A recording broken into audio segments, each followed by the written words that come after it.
पीले दांत वाली बहू। रंजना कभी ब्रश नहीं करती थी। उसे कितनी बार उसके माँ बाप ने डांटा, लेकिन उसका कोई असर उस पर होता ही नहीं था, जिस कारण से उसके दांत पीले पीले हो जाते हैं।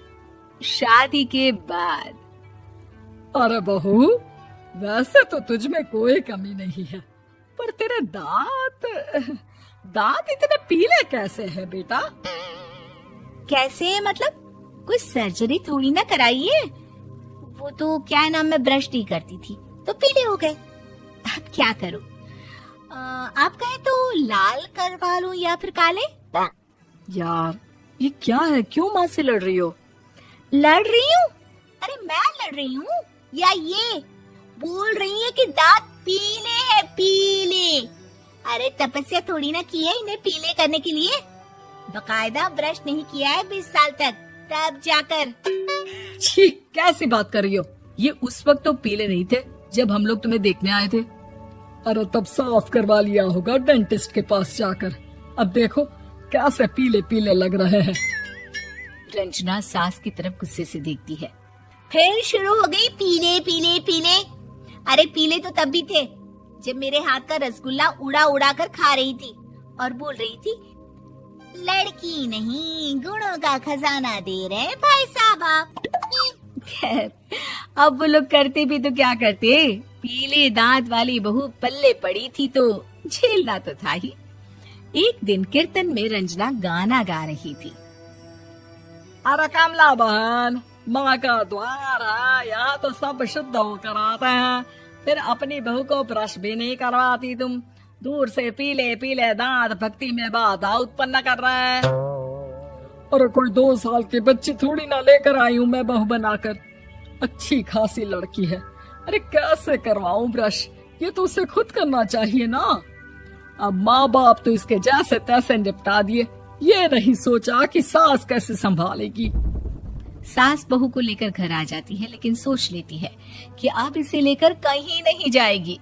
अगले रोज बहू कहती है, अरे क्या हो गया, मंदिर नहीं जाना क्या? कीर्तन का वक्त हो रहा है। मेरी मधुर वाणी से कान्हा जी जागते हैं और सोते हैं। आप तो जानती है ना उनकी भक्ति में कितना मन लगता है मेरा। वो क्या है ना, तबीयत ठीक नहीं लग रही है मेरी, आराम करूंगी मैं। तबीयत ठीक नहीं लग रही? अभी तो मिथुन के गाने पर नाच रही थी आप, और अब बोल रही है कि तबीयत ठीक नहीं लग रही। अरे भक्ति में मन लगा लो सासू माँ, ऊपर जाना है, क्या मुंह दिखाओगी आप? हाँ? सास को बहू की बात पर गुस्सा आ जाता है। मैं क्या मुंह दिखाऊंगी, इसकी चिंता तो ना कर, समझी? अपने मुंह की चिंता कर, जो ये पीले पीले दांत लेकर हर जगह पहुंच जाती है। पता है लोग कितना मजाक बनाते हैं। ना जी ना, मैं नहीं जाना कहीं तेरे साथ। तो ये बात है, कोई ना, मत जाओ, मैं अपने कमरे में ही बैठकर भक्ति कर लूंगी। ऊपर वाला दांत थोड़ी ना देखता है, मन देखता है, भावना देखता है। और अरे बस बस, तू सब कुछ दिखा, बस ये सफेद चमकदार दांत ना दिखाना किसी को, है? जा यहाँ से। बहू को सास की बात का कोई फर्क नहीं पड़ता, वो तो जैसी थी वैसी ही रह जाती है। सुबह नहाकर किचन में खाना बनाना, फिर खाना खाना, कीर्तन भजन करना और सो जाना। एक दिन, माँ जी मैं सहेली के घर जा रही हूँ, शाम को लेट आऊंगी। हाँ हाँ तो जाना, मैंने कौन सा तेरी आरती करनी है घर पर बैठकर। रंजना सहेली के घर जाती है, जहाँ वो पार्टी में जाने की तैयारी कर रही होती है। अरे शिखा, कहाँ जाने की तैयारी कर रही है? मैं गलत वक्त पर आ गई क्या? अरे नहीं यार, उल्टा सही वक्त पर आ गया। मैंने ये साड़ी और ज्वेलरी निकाली है यार, शाम को इनके ऑफिस की एक पार्टी में जाना है। बताना कैसा लग रहा है ये सब? नहीं यार, इस ड्रेस के साथ तो वो वाली ज्वेलरी अच्छी लगेगी। हाँ हाँ सही बोल रही है, मैंने ध्यान ही नहीं दिया। वैसे तो हमेशा से मस्त फैशन सेंस रखती है। तो बड़ा जाती होगी ना पति के साथ पार्टी में। रंजना कुछ नहीं बोलती, बस सोचती है कि यार काश ये बात सही हो जाती, पर मैं क्यों नहीं जाती पार्टी में? क्या इन लोगों की कोई पार्टी होती नहीं होगी? रंजना घर आती है और रात में पति से सवाल करती है, एक बात बताइए, आप मुझे किसी पार्टी में क्यों नहीं ले जाते? क्या आपकी यहाँ ऑफिस में पार्टी नहीं होती? पति बेचारा क्या कहता कि दांत पीले हैं तुम्हारे इसलिए। अरे कोई पार्टी होती नहीं हम लोगों के ऑफिस में, तो कहाँ से लेकर जाऊं? और मार्केट, मॉल, कहीं वीकेंड घूमना, कहीं तो।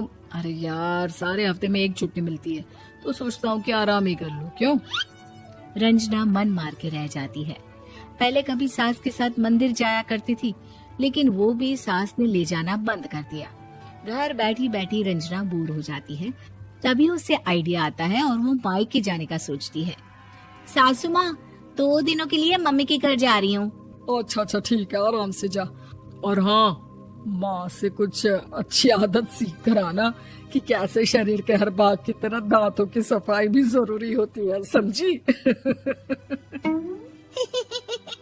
शुरू हो गई ना आप। वो लोग आपकी तरह नहीं है कि छोटी छोटी बात का बतंगड़ बना दे। उन लोगों के लिए मैं मायने रखती हूँ, ना कि मेरे पीले पीले दांत। रंजना माँ को बिना बताए उन लोगों को सरप्राइज देती है, लेकिन जैसे ही वो दरवाजे पर पहुंचती है, अंदर देखती है कि घर वाले कहीं जा रहे होते हैं। अब माँ, काश रंजना दीदी के दांतों वाली प्रॉब्लम नहीं होती, तो वो भी हम लोगों के साथ चलती ना बुआ जी की बेटी की शादी में। हाँ बेटा, लेकिन अब उसे कौन समझाए कि उसको उसके पीले दांत नहीं दिखते, लेकिन उसके आसपास के लोगों को कितना एम्बैरेसिंग फील कराते हैं। मुझे तो कितनी बार उसके स्कूल की टीचर ने शिकायत की कि उसके साथ कोई लड़की बैठना भी नहीं चाहती, और ना ही कॉलेज में कोई उससे बात करना चाहता था। लेकिन पता नहीं क्यों उसे ये बात समझ में ही नहीं आती। कोई कमी नहीं है उस लड़की में, बस यही कि दांत पीले हैं।